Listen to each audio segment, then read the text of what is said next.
Now you gotta find what we call the right system. Let me show you a system that is tried and tested and has been used over the centuries to teach people Quran, to get them to learn and memorize Quran. Number one, let's try to look at this timeline here. Here's a massive timeline. This is from the moment Quran was revealed, and this is today, 1444. Pay attention. When Quran was revealed at the time of the Prophet ﷺ, say ﷺ, it was very, very, very simple. The way people learned Quran, the system that was in place, you sit and you learn from someone heart to heart. That was it. So you are the yellow. Yeah, focus on the yellow bit. The only way for you to memorize Quran in the past, at the time of the Prophet ﷺ, there is nothing written. There is nothing but you sit in front of the person and you repeat until you memorize. And guys, for those of you who are saying, I find it hard to read Quran, yeah? Imagine if Quran did not exist. You had to go to someone who can say things, then you can only say them. Imagine that. Look at the luxury we have. We can go to YouTube, reciter after reciter, teacher after teacher on YouTube. Funny teacher, funny teacher, funny teacher, huh? Look at the blessing we live in. Yeah, you can access Quran like that. During that time, the only way you can access or learn Quran is by sitting in front of the person and learning it heart to heart. That's it. And so these Sahaba, you look into the stories, Anas ibn Malik, young lads. For those of you who are young people, they memorized entire thing, Quran, Hadith and all of that, so they can teach it to the next generation, so they can teach it, so you can learn it. Busy preserving this religion, Allahu Akbar. What are we doing, guys? They were busy, day and night, memorizing, preserving this religion. No time to waste. I want to have time off. I want to go holidays. No time. Because there's so much to learn and pass it on to next generation. Now we say, oh, Ustad, this is live. I can watch it later. And you never watch it later. You're lying. You never watch it later. Unless you got a serious reason. Well, we don't. We say that. Well, yeah, I'm going to start something. I want to do something about Quran. We say that. Yeah, we're lacking motivation. We're lacking big time in a lot of things. But these Sahaba, Radwanullahi alayhim, day and night learning religion, yeah? So that's how we have Quran. Look what happened later on. Slowly, what happened? Quran became a written book. They wrote it down. And this happened few years, I would say 20, 30 years after Prophet ﷺ, when in one of the ghazawat, one of the battles, a lot of huffaz, people who memorized Quran by heart, they passed away. So then, the Khalifa of that time, Umar radiallahu anhu or Uthman radiallahu anhu, they said, we're going to gather Quran. We're going to write Quran and we're going to have copies of Quran. So after they done that, Abdullah ibn Mas'ud was one of them. He was considered one of the most knowledgeable people at that time. They wrote Quran. They had 3 copies of Quran in the entire world. Now, focus with me here. I'm talking to you guys about the system. Unless you can read this writing, you cannot read it from the book. So still, 20, 30 years after the Prophet ﷺ, still people were only learning Quran from people. And very few people can learn it from the book. So if you were there, you would still have to sit in front of the teacher and learn heart to heart. Teachers can only access this book. Yeah? Only Arabs. Until what happened, Islam spread. East and West. Taking over some of the biggest empires. Yes. Roman Empire gone. Persian Empire gone. Islam is everywhere. What happened then? You have Persians, Romans coming in and they're learning Quran, but they look at these letters and they do not recognize them. So they teach them. Now here's a problem. The issue was, you write something like this, for example,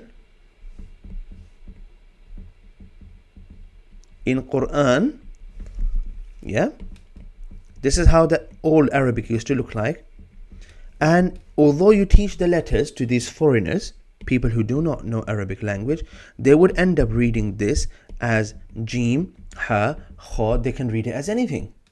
They can read this as Dal and Dal, because this letter here without a dot is Dal, but now we know with the dot is a Dal, but back then there was no dot. And this letter here, for example, is Jim, this letter is Ha, this letter is Kha. They were unable to differentiate between these things. So what happened then? They started adding and they modernized this Arabic. So Arabic is more accessible to people. So Arabic, what's inside this? I'm going to say green. Changed. They changed it. They did not change Quran. They changed the way Arabic is written. That wasn't enough because people were still reading Quran wrong. So they added tashkilat. Ja, hi, khu, for example. Tashkilat. Yeah? And they kept evolving Arabic language so it is more accessible to people. You guys with me? This is a system. Until we have roughly 300 or 400 years after the Prophet ﷺ, Abu Musa something, he came along and he developed rules. Not Abu Musa.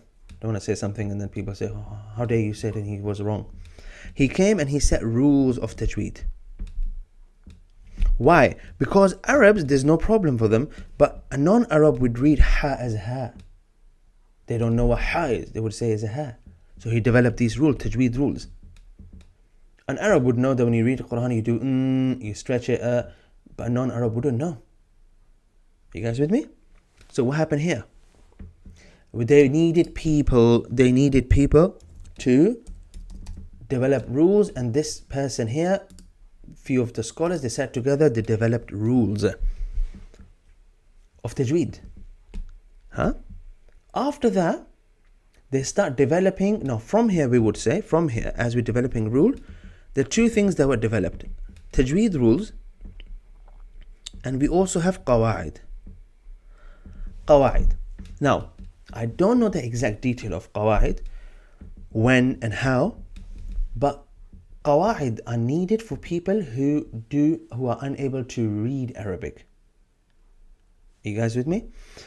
So qawaid and tajweed are two separate things. Let's talk about them. If you do not know how to read, this is important, guys. This is very important. If you open a page of Quran and you're unable to identify these letters, you are unable to reason, for example, فَلَعَلَّكَ, why is it not فَلَعَلَّكِ? If you cannot reason this, it means you do not know rules of spelling Arabic. You cannot spell, you cannot read Arabic yet. Quranic Arabic, we're talking about Quranic Arabic. Another example, بَاخِعٌ. You don't need to know the meaning of this, but why do we say ba? Why don't we say بَاخِعٌ? Why are we saying ba? If I say ala, I'm reading it right, but I'm pronouncing it wrong. Now I do not understand tajweed. Notice the difference. If I don't know how to spell, then it's qaida. If I don't know how to pronounce, then I need to learn tajweed. Okay? Look at this. آثارهم. Someone say آثارهم.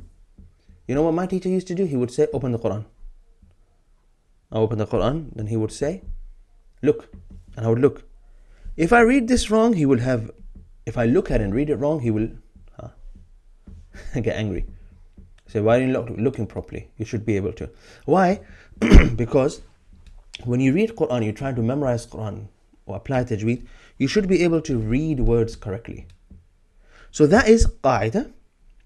That's the next step. You need to master qaida. And then you need to master tajweed. Pronunciation. When I say, and then you need to, if you learn qaida properly, you do not need to learn a lot of tajweed then. You only need to learn a lot of tajweed, yes, when someone didn't teach you qaida properly. Once again, you need a lot to learn Tajweed, a lot of it, when someone haven't taught you Qaida properly. If someone teach you Qaida properly, you're pronouncing things right, then there is less need of Tajweed there. And from there, you move to Hifz, inshallah, and that is the final step. So I hope you guys are happy with 7 steps here. Thank you very much for watching, guys. If you want to watch the entire podcast, click here. And if you want to join our online madrasa, make sure you check this video out first. Assalamu alaikum.